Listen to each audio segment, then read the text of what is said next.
It's my pleasure to introduce Dr. Magda Havas, coming all the way from Canada. Magda, welcome. What Magda has to tell us is very important. It's relevant to each and every one of us. You will find out very soon. Magda is somebody who's been working in a field that's too rarely understood. She is exploring the effects of the electromagnetic spectrum on health, and as much as they can be beneficial, they can be negative as well. And she works from Trent University. She published many articles. She's at numerous conferences throughout the world, and she has a wonderful way of explaining the dangers of the electromagnetic spectrums in terms that everybody can understand. Magda? Thank you very much, Nadi.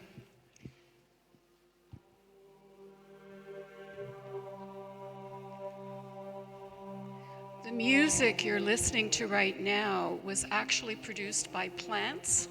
We hooked them up with electrodes and connected them to something called a MIDI, which is a musical instrument digital interface. And so we have 4 different species playing music for you. So I hope you're enjoying that. There's more information on one of my websites for that. Thank you, Nadi, for introducing me, and Gabrielle for inviting me to the conference. It's a real pleasure being here. I'm going to be talking about 5G, a 5th generation telecom communication system. And I have real concerns, as do a lot of my scientific and medical colleagues. And the question is 5G going to become the next tsunami? Fact. All parts of the electromagnetic spectrum are biologically active. This conference happens to be about light, and there's both harmful and beneficial effects, as we've already heard, and I suspect we'll continue to hear during the next few days. Now, when it comes to the visible spectrum, natural light tends to be superior to artificial light, and it causes sun tanning, which is a good thing. And if you take certain chemicals, it can make your skin photosensitive, which is a bad thing. Plants require it for photosynthetic activity, and it controls reproduction in a lot of animals that have a diurnal and a seasonal effect as to how long the daylight to nighttime versus daytime photoperiod is. There's also evidence that some forms of artificial light can be helpful you, especially if you have seasonal affective disorder. But if you have light at night, particularly blue light, as we've already heard, it can interfere with your sleep cycle. So some parts of the spectrum are healthy and some parts are harmful. Now that stands for UV radiation. UV radiation has really taken a bad name, that it causes skin cancer, causes wrinkles, but exposure to natural UV light is extremely important. It's been used to deal with tuberculosis, which is a good thing, but it can cause sunburn if you're exposed for far too long. There's also evidence that it's involved in vitamin D production by your body. So once again, if you have a deficiency or an insufficiency of vitamin D, which is common in northern latitudes, then it's a good idea to be exposed to either natural ultraviolet light or artificial ultraviolet light, particularly at 311 nanometers, which is part of the UVB spectrum. And there's evidence that artificial UVA is used for treating psoriasis, for example, and we have evidence that children who have neonatal jaundice when they're born, exposing them to UV light actually helps enormously. So the part of the spectrum that I'm most concerned about are radio frequency and microwave radiation. The levels of these are increasing exponentially, and 5G falls within the microwave band of the electromagnetic spectrum. So it is microwave radiation.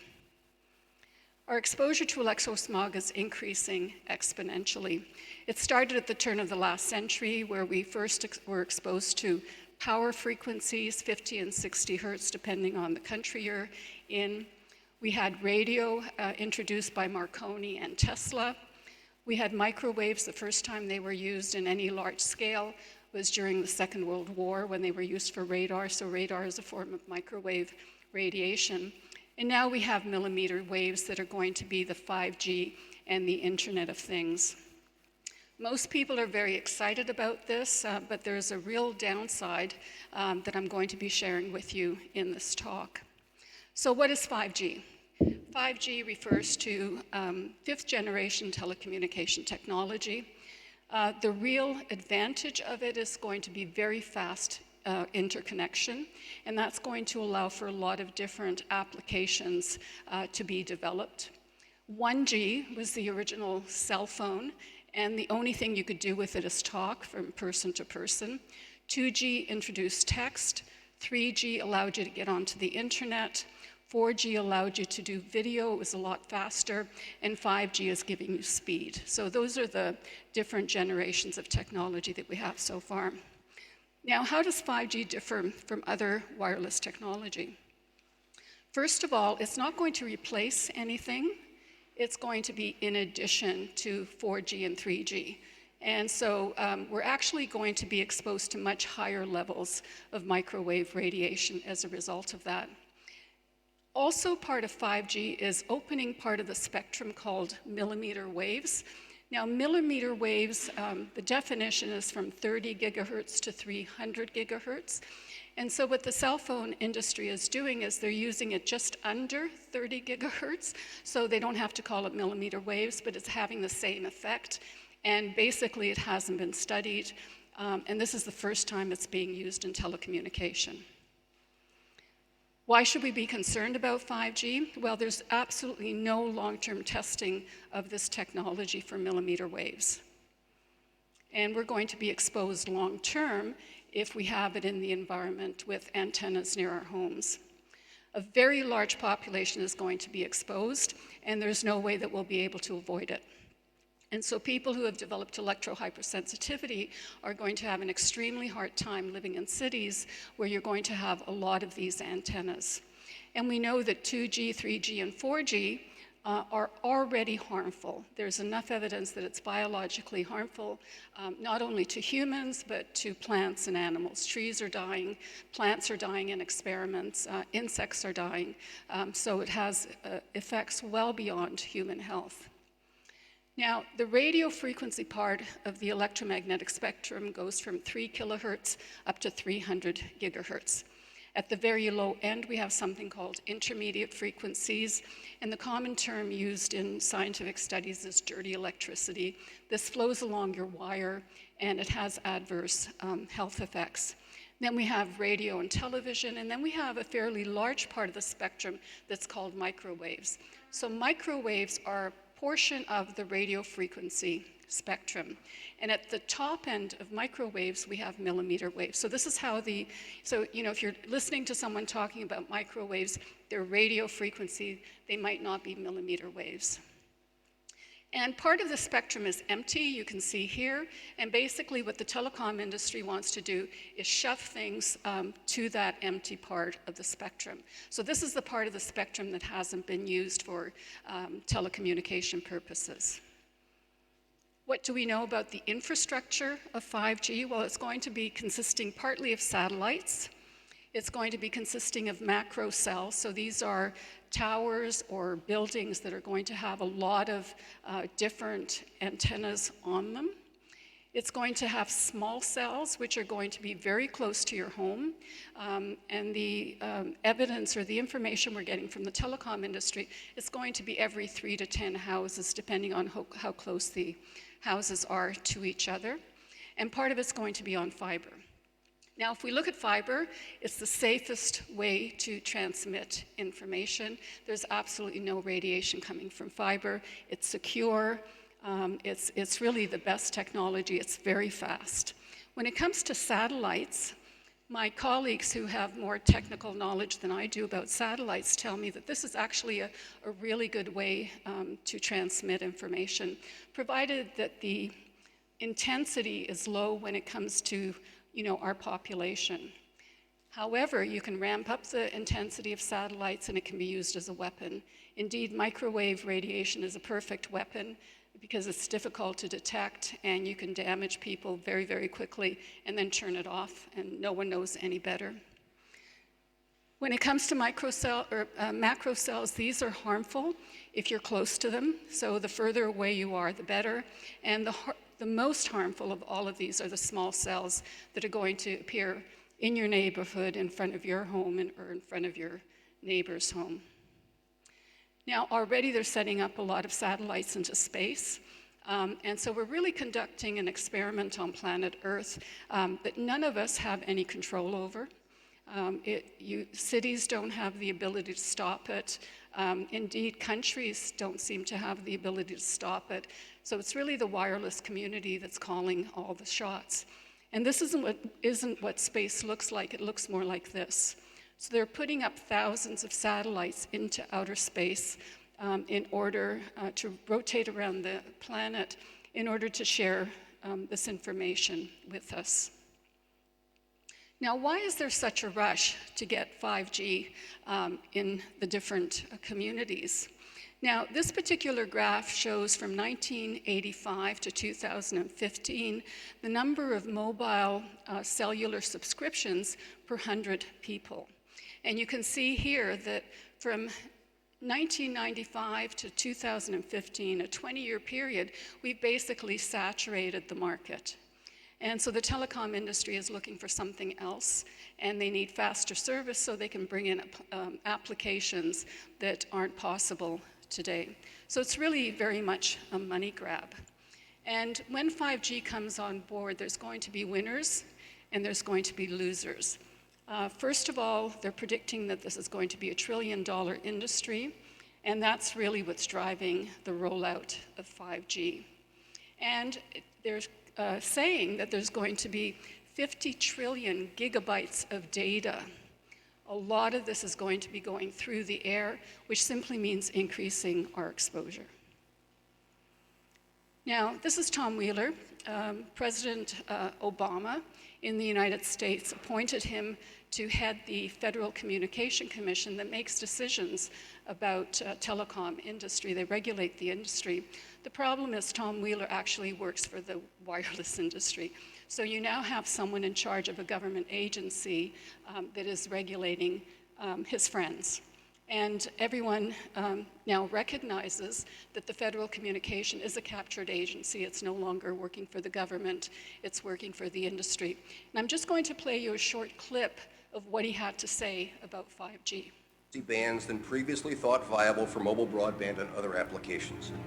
Such millimeter wave signals have physical properties that are both a limitation and a strength. They tend to travel best in narrow and straight lines, and they do not go through physical objects as well.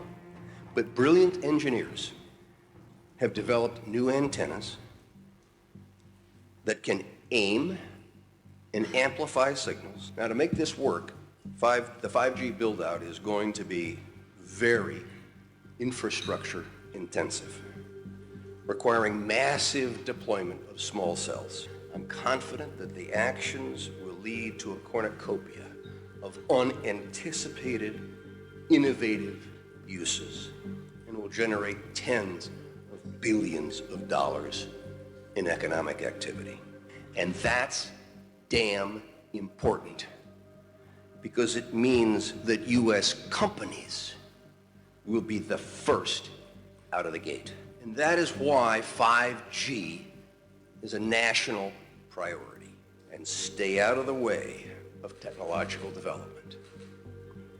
Unlike some countries, we do not believe that we should spend the next couple of years studying what 5G should be or how it should operate. The future has a way of inventing itself. Turning innovators loose is far preferable to expecting committees and regulators to define the future. We won't wait for the standards. We're already seeing the industry gearing up to seize this opportunity. Verizon and AT&T tell us they'll begin deploying 5G trials in 2017, and the first commercial deployments they're talking about are expected in 2020. And we're not done. As part of our July 14 action, we also plan to ask for comments on opening up other high-frequency bands. Many of the high-frequency bands that we will make available for 5G currently have some satellite users, as well as some Defense Department applications, or at least the possibility of future satellite and defense users. This means sharing will be required between satellite and terrestrial wireless, an issue that is especially relevant in the 28 gigahertz band. But if anyone tells you that they know the details of what 5G is going to become, run the other way. If something can be connected, it will be connected. Hundreds of billions of microchips connected in products from pill bottles to plant waterers. We must reject the notion that the 5G future will be the sole provenance of urban areas. The 5G revolution will touch all corners of our country. A lot more antenna siting decisions by local governments and tightened our shot clock for siting application reviews. America's local governments will play an important role in determining how we fulfill this national priority. You can be sure of only one thing. The biggest Internet of Things application has yet to be imagined. Tens of billions of dollars in economic activity. And that's damn important. Now, if that doesn't disturb you, nothing I'm going to say will. I find that deeply disturbing and offensive. When it comes to smart technology, and by the way, the term smart simply means two-way communication. So your fridge can talk to the PUC, the Public Utility Commission, and the Public Utility Commission can talk to your fridge. That's the two-way communication we're dealing with. And some of the key concerns are human health, and that's what I'm primarily interested in. But there's real issues of addiction, particularly among children, but to a certain degree among adults as well. Development of social skills, security, safety, and privacy. There was a summit just quite recently. It was the 5G Crisis Summit that I would encourage all of you to go on the internet and listen to. There's 40 hours of interviews with scientists and medical doctors and lawyers around the world who are commenting about their view of 5G technology. And a number of people said 5G is the next oil. So they're going to harvest data and they're going to sell your data to the advertisers so they can sell you products that much more quickly. So to me, this is deeply, deeply disturbing. There's also effects on flora and fauna, plants and animals, and there's a huge amount of energy being consumed by this technology that's going to increase global warming. So if you're concerned about any of these things, smart technology is going to make them worse. Now, why is the government not putting on the brakes? Well, the Federal Communication Commission, as do other agencies in different countries, they sell the spectrum to the providers. So they make money by selling parts of the electromagnetic spectrum. And in the United States, they raked in $45 billion in 2015 alone, and they're not even beginning to sell the millimeter part of the spectrum. So they're making a lot of money.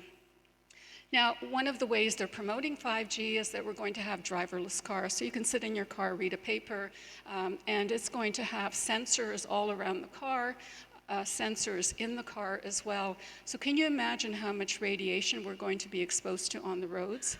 If there's anyone who remains on the road who is electrically hypersensitive, they probably won't be able to function because of the symptoms that they'll end up having. And if anything, there might be more traffic accidents rather than less. So although I'd love to be in a driverless car, you know, take me anywhere and I can just enjoy reading something or, you know, listening to music, I certainly wouldn't want to do that with my health being impaired. We have smart homes now, and there's so many things inside a home, including smart appliances, that are increasing exposure. Now, Sheena Symington, Sheena, could you just stand up for a minute? Sheena Symington and I work together. She's the director of the Electrosensitive Society. It's a global organization. And she helps people who have become electrically hypersensitive. And sometimes she'll go to different homes And these are people who live in small communities, and they have Wi-Fi, they have a cordless phone that's radiating all the time. They have light bulbs that you can now turn on and off with your cell phone, so they're radiating all the time. And sometimes she'll just turn all of these off and there's quiet, there's no radiation because they're not near a cell tower. So we're causing a lot of the problems ourselves in our homes. And they're smart cities, so everything is going to be connected using the internet. Now, are we already exposed to millimeter waves? Well, those of you who came here and went through one of these scanners, how many people went through the scanner? Okay, strongly encourage you to ask them to pat you down because these are using millimeter waves. And your eyes are extremely sensitive, so if you do decide to go in them, at the very least, keep your eyes closed so that you're protecting your eyeballs. We were talking to some of the people who work at the airport, and they have to calibrate the instruments, and so each of the staff there will calibrate it 20 times a day. They will go into it 20 times in order to calibrate it. And a number of them are becoming sick, but that information is being hushed up. It's not being shared. The other form of this radiation is something called the active denial system. They're using 95 gigahertz, and I have a little video here as well to show you what it does. These service personnel, playing the role of an unruly mob at Georgia's Moody Air Force Base, are about to fall prey to an invisible ray. The hulking panel atop this Humvee is part of what the U.S. military calls the active denial system, or ADS. It's designed to incapacitate enemy combatants with an unnerving, non-lethal sensation of intense heat. Watch as the ray silently strikes and scatters the crowd. The active denial system has three great characteristics. First of all, it's safe. Second, it's effective. And third, it has a tremendous range compared to the other non-lethal weapons that today's warfighter has. This is the heart of this 100 kilowatt transmitter. This is the gyrotron. 200 kilowatts of electricity is fed in, and 100 kilowatts of radio frequency comes out. That millimeter wave energy comes out an aperture underneath the main reflector, hits the subreflector, which illuminates that main reflector, and sends a roughly antenna-sized beam downrange. Those holes that you see in the antenna are for the cameras and other visual equipment that the operator uses so that he knows exactly where that beam is going. It's operated by a joystick. The operator looks into the console, sees exactly what that antenna is aimed at, moves the joystick left, the antenna slews to the left, same way to the right. Then when there's an individual who's identified as a troublemaker, he has a cursor. He can put that cursor on that individual, pull the trigger that's on the joystick, and the energy is sent downrange at the speed of light. The electromagnetic radiation released by the active denial system is similar to the microwaves in your microwave oven, in that it causes the water molecules in the target to become excited and heat up. But that's where the similarity ends. The ADS is designed to heat only the very surface of the skin. It does this by outputting only the carefully chosen radio wave frequency of 95 gigahertz. Even though it can easily penetrate clothing, the ADS generates a much shorter and safer wavelength of radio waves than those used in microwave ovens. The active denial system millimeter wave directed energy beam reaches 1/64th of an inch into human skin. So that is the outermost layer of the skin, roughly equivalent to about 3 sheets of notebook paper. It is essentially affecting the pain nerves in the outermost layer of the skin, heating them up and causing an immediate repel effect. Even these stoic servicemen, aware of what's about to happen, engage, can't help but flinch when they feel the heat. This is the first time I've experienced the beam from the active denial system, and it feels like an intense warmth feeling, kind of similar to opening a very hot oven door, and it's a compelling feeling that you want to get out of the way of this beam. If you were not expecting this, it would definitely shock you and make you want to move. The ADS represents just the latest effort to devise an effective ray weapon. Fact, people exposed to electrosmog are becoming sick. And if I'm going to present just a little bit of the evidence, but there's a huge amount of studies looking at cancer. And when it comes to science, we really look at multiple types of studies to give us different types of information.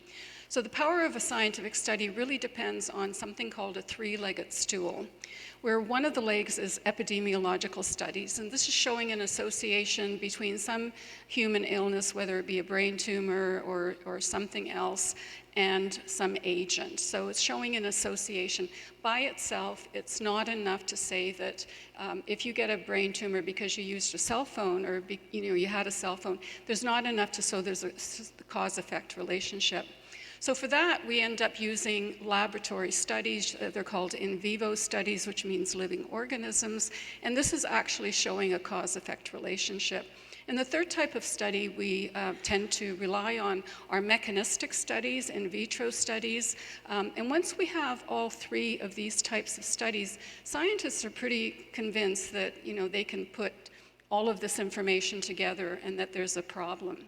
When it comes to mobile phones, that includes cell phones and cordless phones, we have evidence of two types of brain tumors. We have evidence of salivary gland tumors on the side of your face, acoustic neuroma, which is a tumor of the nerve leading to the ear, uveal melanoma, a cancer of the eye, and this is the one that we have the least amount of information for, so this might not be real. We have evidence of thyroid cancer, and some of the cell phones that you have the antennas in the top, some have them at the bottom, so they're pretty close to your thyroid gland. And we have evidence of breast cancers for women who keep their cell phones in their bra. And the cancer appears immediately underneath the cell phone. So all of this is showing an association between mobile phones and cancer. In 2011, the International Agency for Research on Cancer classified radio frequency, which includes microwave radiation, as a possibly carcinogenic. And what was missing at the time were large-scale animal studies, and that's why it's possibly carcinogenic. We have evidence of people who live near antennas, various types of tumors. All the tumor that seems to be most common are leukemias. And that includes cell phone antennas, radio and TV broadcast antennas, as well as people who live near radar, whether it's a military base or a navigational port. And we have evidence from a lot of different countries. When it comes to cell phones, the critical distance seems to be about 500 meters. When it comes to some of the more powerful antennas, you have to be at least 2 kilometers away to minimize your risk of developing cancer. We also have evidence now from 3 large animal studies. These are multi-million-dollar studies. The first study was done at 2,450 megahertz, which is the same frequency we use for Wi-Fi, same frequency you use for your microwave oven. The second study was 900 megahertz. This is a G2 technology, and that's currently being used for smart meters. And the 1800 megahertz is the technology that's being used for G3, and so cell phone radiation. The first study was done by the US Air Force, published in 1992. This is the only study that IARC had access to, and because it was only one, they didn't give it too much weight. But the National Toxicology Program in the United States published their study in 2018. And in Italy, the Ramazzini Institute published their study also in 2018. The first study showed a 100% increase in metastatic tumors among the animals and a 260% increase in primary tumors, which is bad enough. The next 2 studies showed the same thing, an increase in gliomas, a brain tumor, which is the same thing that's found in humans, and a heart schwannoma, which is very similar to that acoustic neuroma I talked about. So can microwave radiation cause cancer? The answer is definitely yes, and at levels to which we're currently exposed. So the final one, what's the mechanism? This is an absolutely excellent document for anyone who's really interested in this. It's showing oxidative mechanisms that deal with radio frequency radiation. And it cites over 100 references, multiple species from humans to animals to plants, showing oxidative stress, free radical damage, and an increase in reactive oxygen species that can cause cancer and a lot of neurological problems and some of the symptoms that we experience with electrohypersensitivity. Now, one of the things that happens to me when I give these talks, and people are sitting in the audience, and they tend to believe government, which I stopped believing in when I was in university as a graduate student, because I heard a government scientist make an absolutely ludicrous statement, and I thought I didn't hear it properly. So ever since then, I've really questioned authority figures, more so than I did before. If this were true, they would have told us. So let's see who's telling us. This is a short little video clip of kids in school exposed to Wi-Fi. Here's Mary Garofalo.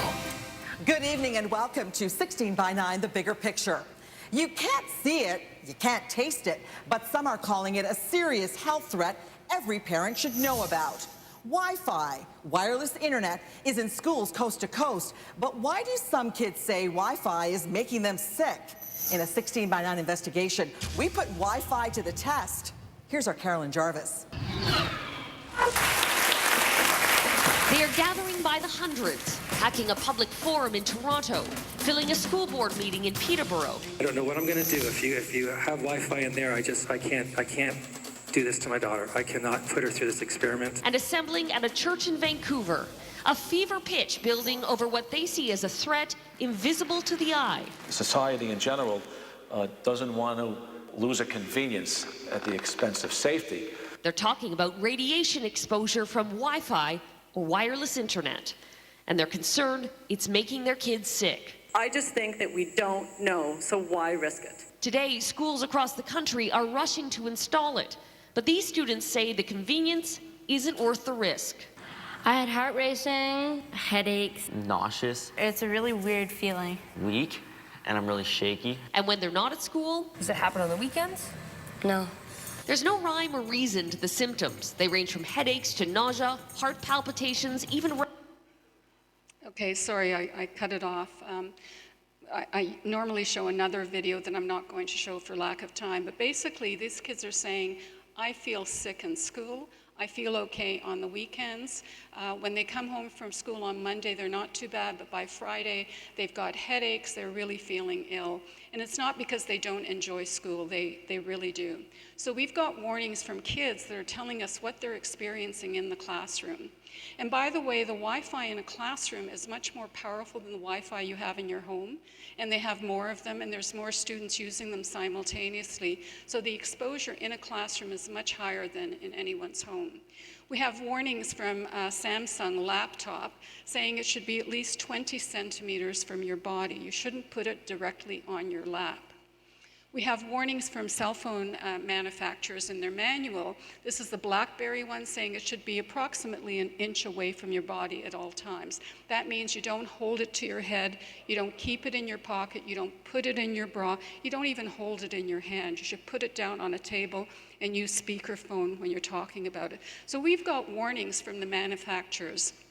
And I think one of the reasons they put these warnings in is because there's going to be legal cases coming up. The lawyers are getting very interested in this, and they're going to say to the person who developed a brain tumor or the family, did you use it the way we recommended? And they'll say, of course. Did you ever hold it to your head? And if you have, you're not using it the way they're recommending, and consequently, they're not going to be responsible. Now, insurance agencies are really good at estimating risk, and Lloyd's of London and a lot of insurance agencies will not insure cell phone providers, Wi-Fi providers, because they know the lawsuits are going to be horrendous and it's going to put them out of business eventually. Now, Dr. Zori Glazier worked for the US military. He was their microwave expert back in the 70s. And he collected evidence from around the world. They had quite a bit of money back then. And we have some of his documents scanned as PDF articles, and you can actually get them on the website. But this is the one that's quoted most frequently. It was published in 1971. And in it, he cites over 2,000 studies showing harmful effects back in 1970. So we've known this for a very long time. And this is just one example of it. This is a review from Soviet and Eastern European literature. By the way, the Russians and the Eastern Europeans were well ahead of the United States when it comes to understanding microwave radiation. This is now 50 years old. And in that document, they say it affects the nervous system, the endocrine system, the circulatory system. Your eyes are very, very sensitive, as are your testicles, because there's no control of the heating, no cooling mechanism, and miscellaneous organs in your body. So this was over 50 years ago. And today, there's a group called the EMF scientists. They're an international group of scientists, engineers, medical doctors, who reached out to the World Health Organization and the United Nations with an appeal asking for 9 different things related to wireless technology. And over 250 scientists from 42 countries have signed that appeal. In order to sign it, you have to be peer-reviewed, published in this area. Now, EHS is increasing in the population. EHS refers to electro hypersensitivity. And why are so many people becoming sick? And one of the reasons is they're exposed to a lot higher levels of microwave radiation. I'm just going to show you a map. You might be able to see a few dots here. They're in purple. Can you see? Some of you see them? Those are different Wi-Fi hotspots, usually at research institutions, universities, military, that sort of thing. And that was in 2002. This is what the map looks like in 2018. So 16 years later, we've got Wi-Fi everywhere. We've got it in almost every classroom, and it's just at every home that use it. So that's just Wi-Fi. Add to that cell phone antennas, smart homes, smart meters, wearables, and 5G. And the question is, how much radiation can the human body tolerate? There has to be a limit, and we've passed that particular limit. So if we had to sort of estimate how many people are adversely affected, I believe that between 1% and 5% of the population in developed countries is severely electro-hypersensitive. And approximately a third of the population has mild to moderate symptoms, which means they get headaches, they can't sleep, they've got aches and pains, they're confused, they've got a lot of brain fog, they're anxious without even knowing why. And so it's affecting them, but they're still able to function. So for Canada, with our population of 37 million, about 1 million people in Canada are severely electrically hypersensitive. In the United States, it's close to 10 million, and in the European Union, about 22 million. So we're really talking about a huge population that is potentially seriously disabled because of this radiation already. Now, the good news is that we just very recently got something called the International Classification of Diseases Code. In Canada, if you're a medical doctor and there's no ICD code for electro-hypersensitivity, and you diagnose someone with electro-hypersensitivity, you can lose your medical license. If it's not in the code book, it doesn't exist. So we now have 2 codes, W90.0, which is exposure to radio frequencies, and W90.8, which is exposure to any other form of non-ionizing radiation. And that does include sunlight, by the way. So we have an ICD medical code for non-ionizing radiation injury, which is making it a lot easier for doctors to diagnose this and actually identify it. Now, the radio frequency refers to microwave radiation, and it will include millimeter waves, because that's part of the radio frequency. And for the other one, it'll include certain things that aren't RF radiation. Now, who is most at risk?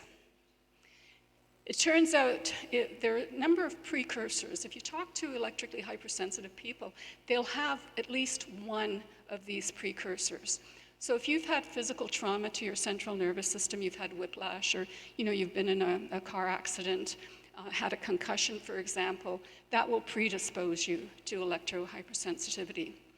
If you've had a chemical trauma, particularly with things that are neurotoxic, like mercury, which is one of the most common ones, if you had mercury fillings or eat a lot of fish or have been exposed occupationally, you could become electrically hypersensitive. And the reason is mercury is a neurotoxin, so is electromagnetic pollution. So they interact synergistically. If you've had a lot of electrical exposure, either to microwaves or to power line frequencies, if you've received a number of shocks, that will predispose you.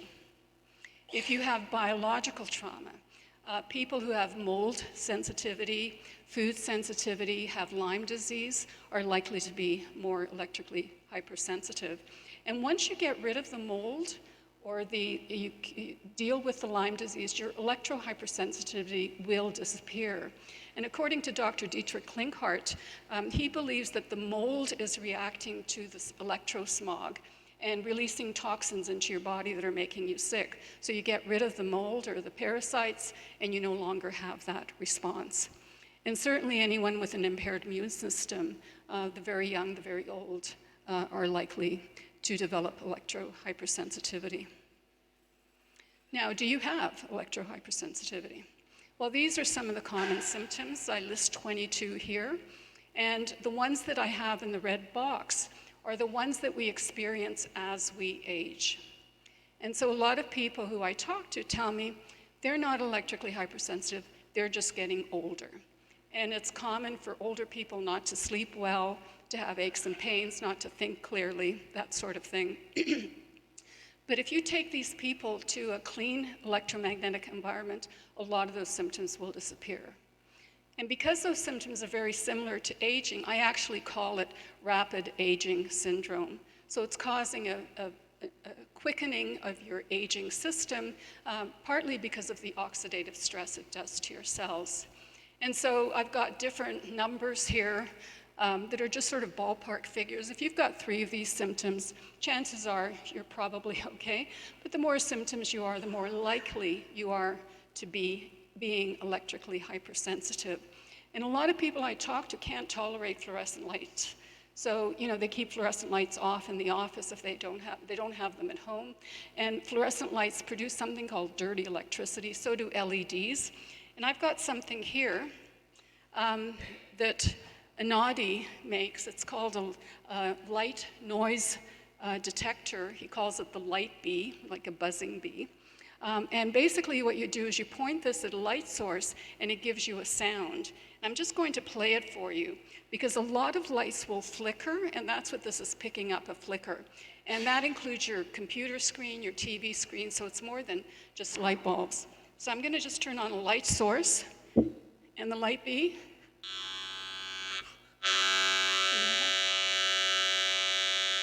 So this will tell you, this is actually not too bad compared to some light sources, but this will tell you whether you've got lights in your home or a computer screen or a television screen that is not flickering.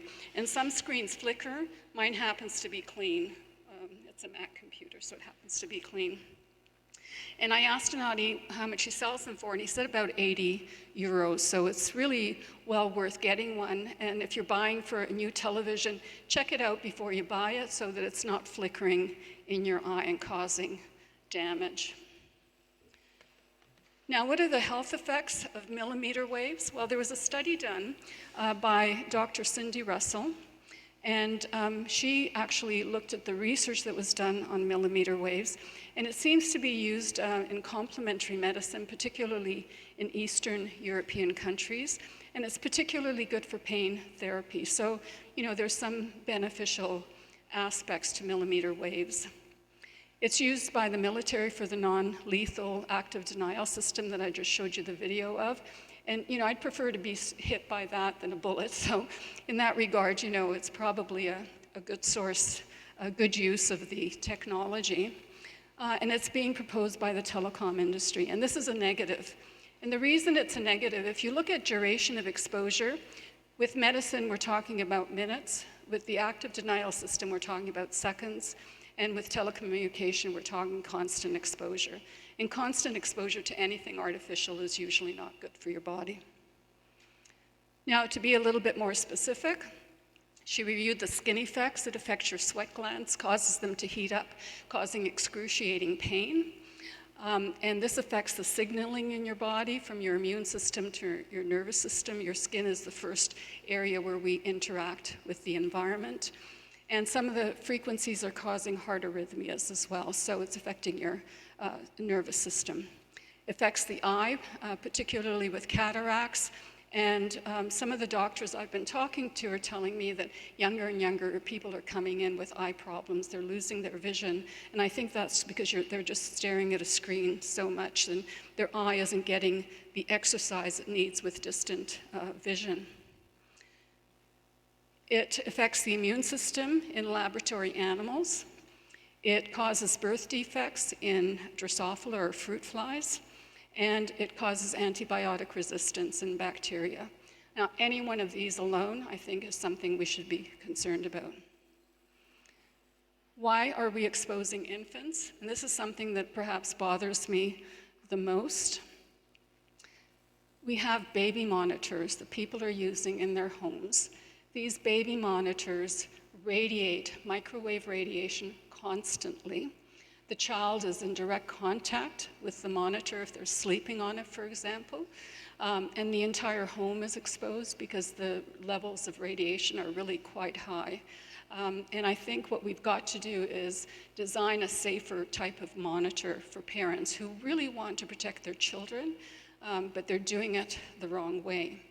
Now, in Europe, they have baby monitors that are sound activated, which means that if the baby cries, the monitor kicks on, and otherwise there's no radiation.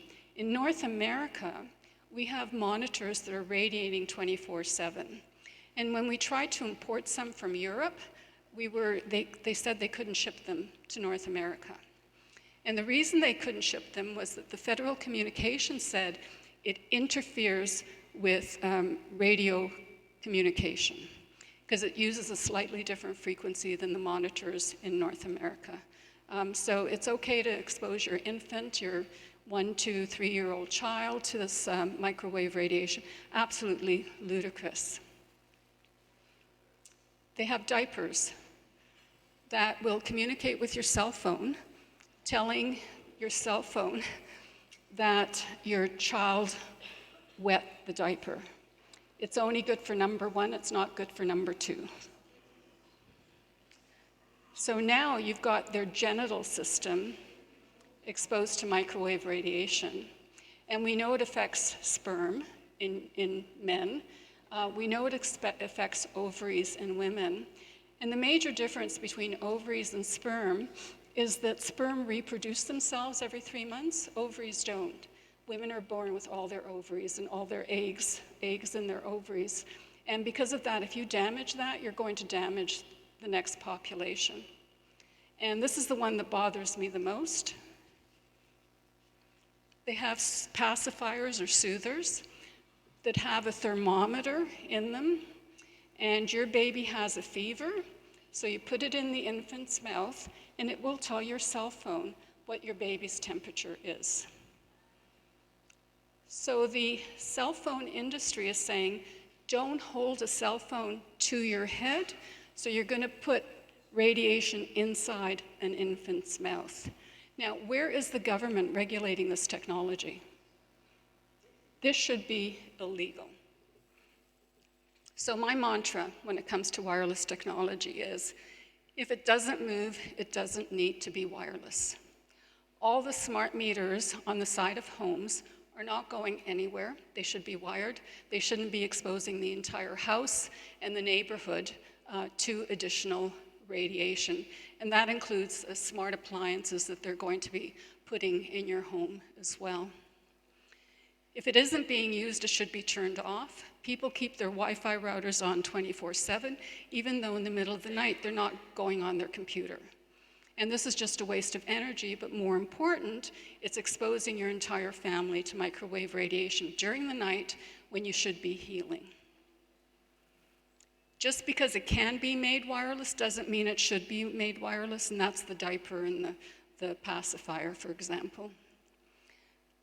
Try wired technology first, and if that doesn't work, then go to wireless. So if we simply reduce the amount of wireless devices we had in our home, reduce the radiation, it wouldn't be nearly as harmful to us. And a society that doesn't protect its children doesn't have a future. And we are doing a piss-poor job protecting the next generation. So what does the future have in store for us? We have anxiety-prone children, where the levels of anxiety in classrooms now is astronomical, according to some of the teachers I talked to. ADHD is on the rise, autism is on the rise, and no one seems to be doing anything about it. We're documenting the increase, but no one's doing anything about it. Neurological disorders are on the rise, and so we're going to have anxiety-prone children taking care of their neurologically damaged parents. That's what the future holds for us. And I'm not being overly dramatic. There was a study done looking at neurological deaths and the increase over a 20-year period, and they're going through the roof in a number of countries, including the United States of America, where you have the FCC that is basically no longer regulating the industry. And so this is the future unless we do something about it to stop the insanity.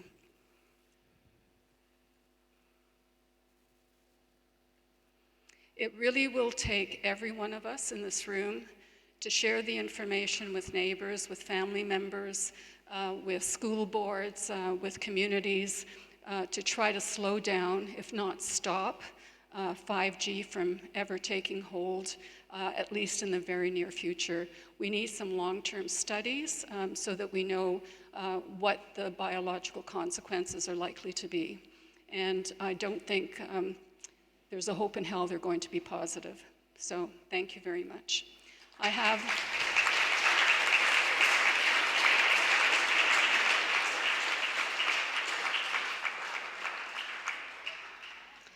some websites here that are particularly good. The EH Trust in the United States, saferemr.com, emfscientist.org, microwavenews.com, and lessemf.com that sells technology that you can buy so you can measure your own levels of radiation exposure.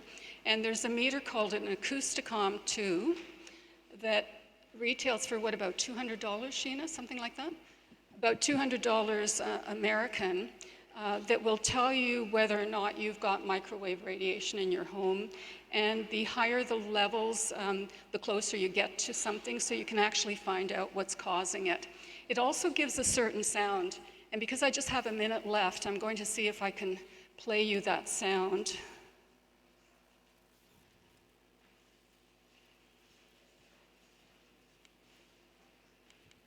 Yes, 5 minutes. Any question? Oh, no, I've just got one more thing, sorry. Oh, sorry. So this is a PDF document that I have on my website. Anyone can download it for free and share it as much as you want. And when you click on something, it tells you what it sounds like. So this is Bluetooth. That's not coming out.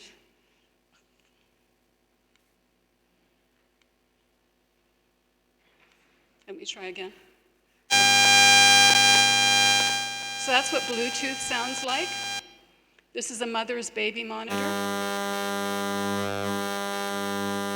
This is the baby monitor. Cell phone. Cordless phone. Wi-Fi.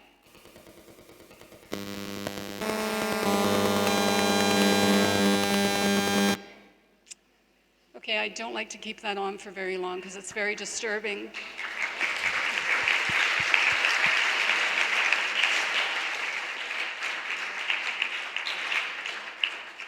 But if we could hear it, that's what it would sound like. Thank you very much.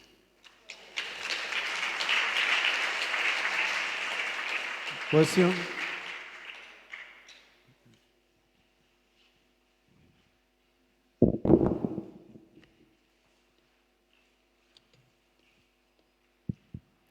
Hi there. Fantastic talk, by the way. I guess me being part of the younger generation, I've have a lot of friends that we've already seen the effects of electro hypersensitivity, and it's very prevalent that it's a big problem. So I guess what my question would be is, besides the things that you've already talked about, would there be any other suggestions, or do you have any other thoughts about how people can either combat the effects or how they can combat the expansion of this new harmful technology? Okay, when people ask me, what should I do? I'm electrically hypersensitive, can I recover? And the answer is, in most cases, yes. It depends on the severity of the damage and how long someone's been exposed. So the longer you've been ill, the longer it will often take to recover. But I use an acronym called RIDE, R-I-D-E.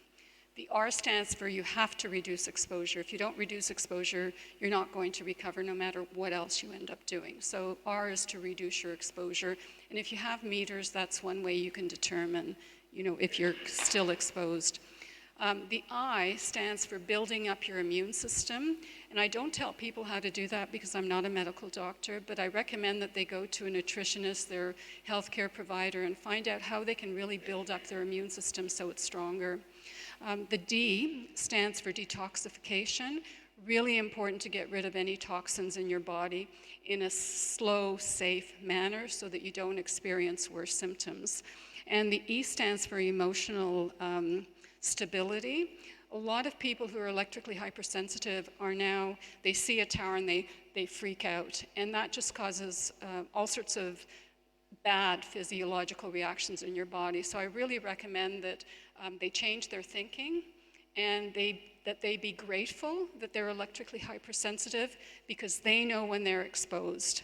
I'm electrically hypersensitive. My blood becomes really clodgy when I'm exposed to this radiation, and I can see that on a microscope when I'm exposed.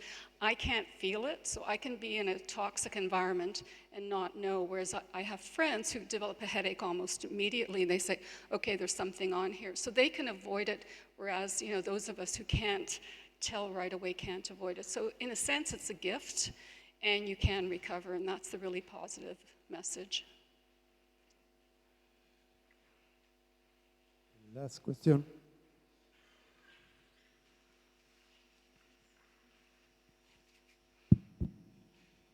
So Ricky from Denmark, I saw the map you had where you saw all the Wi-Fi and electrical stimulation coming from the whole world, and you said that you have to go to a place where you are not affected by this.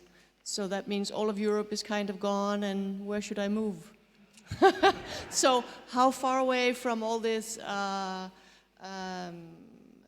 Wi-Fi and pollution, electrical pollution, should I go to have an effect to test if that is in fact issue? Okay, well, you have quite a bit of control as to what's in your environment. Now, the advantage in Europe is you have older buildings here with very thick concrete walls. That actually shields you from a lot of the radiation. In North America, we don't have that. It sort of just goes through everything, so you've got an advantage here. And if you keep your own environment really electromagnetically clean, you make a sanctuary in your home, then you're going to minimize your exposure. There's paint available that you can paint on the walls that will absorb some of the radiation. There's film you can put on your windows to reflect it so it doesn't come into your home. There's a material that you can buy that's like a fine netting, and it consists of silver fiber, and silver, you produce a Faraday cage for yourself. The silver is covered with cotton, so it's not unpleasant to the touch. And people put a canopy entirely around their bed and underneath, so that when they're sleeping late at night, that they're actually getting more restful sleep and that their body can recover. So there's a lot of things. Some people actually wear it as clothing, so they put on a vest that has the silver fiber in it, and that will reflect their exposure back out. Some people wear hats that have the silver fiber, and they tell me they don't get nearly as many headaches when they're exposed. So there's a lot of technology available out there now because there's a real market for it. But how far away do you have to be from the exposure? It's not distance so much. I mean, the further away you are, the better. The best thing to do is to measure it because it depends on how strong the sources are. An antenna, whether it's focusing on your home or whether it's pointing in a different direction. So distance is just a really rough guesstimate. For cell towers, I mentioned ideally 500 meters. For broadcast antennas, ideally 2 kilometers or more. But if you're living in a house where your neighbors are right next door, or you're living in a multi-unit dwelling where everyone's got Wi-Fi or cordless phones, then your exposure is going to be higher because of their radiation. And that's when you need to shield it in some way, whether it's with wallpaper or paint or that sort of thing.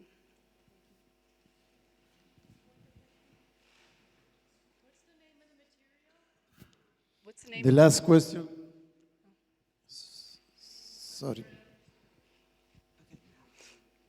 A quick tip. You can take an old transistor radio, tune it between stations, put the antenna out, and you can get from the sound a sense of how much pollution you have and where.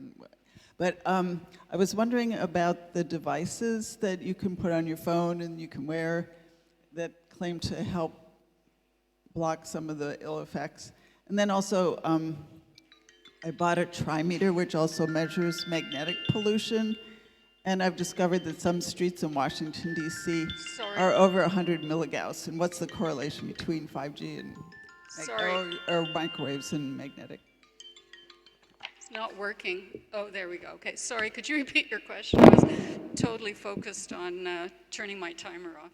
Oh, okay. Sorry. The little devices you can put on your phone or wear on, on your body, or minerals, that you could wear, are those very effective in protection? And also magnetic pollution, what's the correlation between that and the microwaves and other electrical pollution? Because some areas in my neighborhood, my street is over 100, the meter tops off. 100 milligauss. Milligauss, and the WHO standard is 2.